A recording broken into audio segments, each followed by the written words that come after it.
जितनी स्विट्जरलैंड की total population है उससे ज्यादा इंडिया इंजीनियर्स प्रोड्यूस कर देता है। उसके बाद भी रिसर्च एंड इनोवेशन में स्विट्जरलैंड नंबर 1 पे है। इंडिपेंडेंस के बाद से रिपब्लिक ऑफ इंडिया ने 0 नोबेल लॉरियट्स प्रोड्यूस किए इन साइंस। यूएसए ने 100+ कर दिए। ASER की रिपोर्ट के हिसाब से 83% एजुकेटेड इंडियंस एम्प्लॉयबल ही नहीं है। और ये जो सुंदर पिचाई, सत्या नदेला की हम बात करते हैं, इन्होंने भी आगे चल के अपनी एजुकेशन बाहर से ही करी है। और ये सारी चीजें जो मैं बोल रहा हूं ना, इसका रूट कॉज फाइंड आउट करने के लिए हमें थोड़ा सा पीछे जाना पड़ेगा। जब ब्रिटिशर्स हम पे रूल कर रहे थे तो ईस्ट इंडिया कंपनी के सामने 2 मेजर चैलेंजेस थे। एक, कम्युनिकेशन विद इंडियन, दूसरा वर्कर्स और क्लर्क्स की बहुत जरूरत थी उन्हें। फिर थॉमस बेविंगटन मैकॉय ने हमें इंग्लिश एजुकेशन एक्ट ऑफ 1835 दिया, जिससे उनके दोनों पर्पस पूरे हुए। पहला, उनको बंदे चाहिए थे जो चुपचाप डेस्क पे बैठे, अपना काम करें, क्वेश्चंस ना करें और ज्यादा क्रिएटिव ना हो। Second, communication in English. English सबसे ज्यादा बोले जाने वाली लैंग्वेज नहीं है, उसके बाद भी इंग्लिश एक लैंग्वेज की बजाय एक क्लास बन गया इंडिया में। रशिया, चाइना, फ्रांस, ये सब जगह इतना ऑब्सेशन नहीं है इंग्लिश को लेके जितना इंडिया में है। पुअर कम्युनिकेशन बोला जाता है अगर आपकी इंग्लिश अच्छी नहीं है, जबकि इंग्लिश ना आने का मतलब है कि आपको कोई और लैंग्वेज आती है। 5 साल पुराना iOS भी आज की डेट में आउटडेटेड माना जाता है।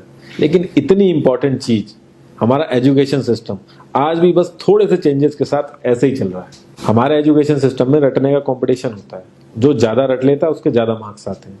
अब 95% जिसके संस्कृत में आए हैं वो भी संस्कृत नहीं बोल पा रहा है। और बेसिक हिस्ट्री होने की बजाय इतनी मोटी मोटी किताबें हैं हिस्ट्री की जिसका कोई मतलब नहीं है। अगर आज की डेट में आपको कुछ भी पता करना, आप गूगल से पता कर लोगे। उसके लिए आपको याद करने की जरूरत नहीं है इतना कुछ। और ये गवर्नमेंट स्कूल में हर क्लास में इंग्लिश का सब्जेक्ट है। 12-12 साल लगाने के बाद भी लोग इंग्लिश नहीं बोल पा रहे हैं। और बिना किसी बुक को पढ़े 5 साल का बच्चा सीख लेता है, क्योंकि उसको वैसा एनवायरमेंट मिल जाता है। A+B का whole square is equal to A² + B² + 2AB। इसका रियल लाइफ में क्या यूज है किसी को नहीं पता, न प्रिंसिपल, न टीचर, न बच्चे, बस पढ़ाए चले जा रहे हैं। हो सकता है इसका कुछ मतलब हो, लेकिन आप ट्राई करके देख लेना, किसी को नहीं पता। हाँ, 2AB की जगह अगर आपने 3AB बोल दिया तो 4 लोग हंसने वाले मिल जाएंगे आपके ऊपर।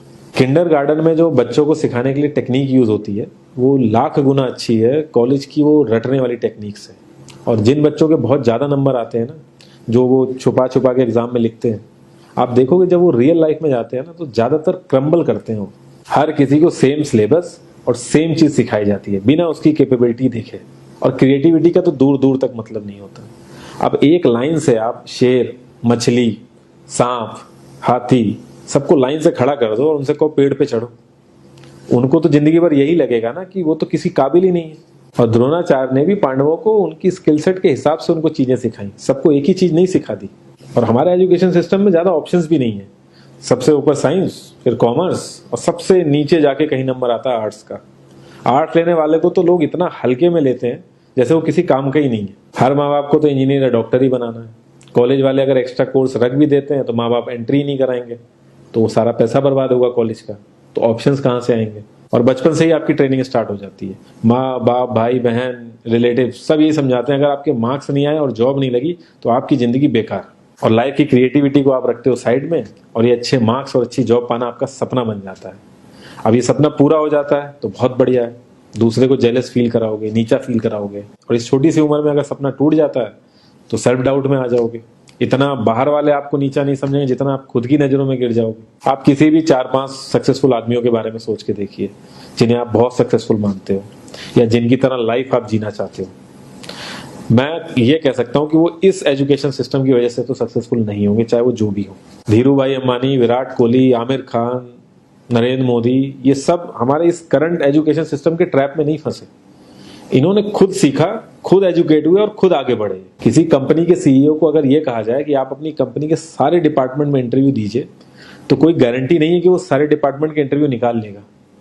और ये भी हो सकता है कि वो आधे से ज्यादा डिपार्टमेंट के लिए क्वालिफाई ना करे एजुकेशन वाइज, लेकिन वो पूरी कंपनी चला सकता है। तो ये जो एक स्किल है, इसके बारे में बात क्यों नहीं होती? लोग अपनी 25% से ज्यादा जिंदगी इस करंट एजुकेशन सिस्टम में लगा देते हैं ताकि अपने से कम पढ़े लिखे आदमी की कंपनी में जाके उसके सपने पूरे कर सकें। इंडिया का जो करंट एजुकेशन सिस्टम है, अगर वो इतना ही अच्छा है तो जो भी सेलिब्रिटीज हैं, पॉलिटिशियंस हैं, वो अपने बच्चों को बाहर क्यों भेज रहे हैं पढ़ने के लिए? इनफैक्ट पॉलिटिशियंस के साथ तो ऐसा करना चाहिए जिस एरिया से वो जीते हो उसी एरिया के गवर्नमेंट कॉलेज में उनके बच्चों को पढ़ना कंपलसरी हो जाए, तभी वहां के गवर्नमेंट कॉलेज सुधर सकते हैं। 368 प्यून की जॉब के लिए 1.5 लाख ग्रेजुएट और 24,968 पोस्ट ग्रेजुएट ने अप्लाई किया।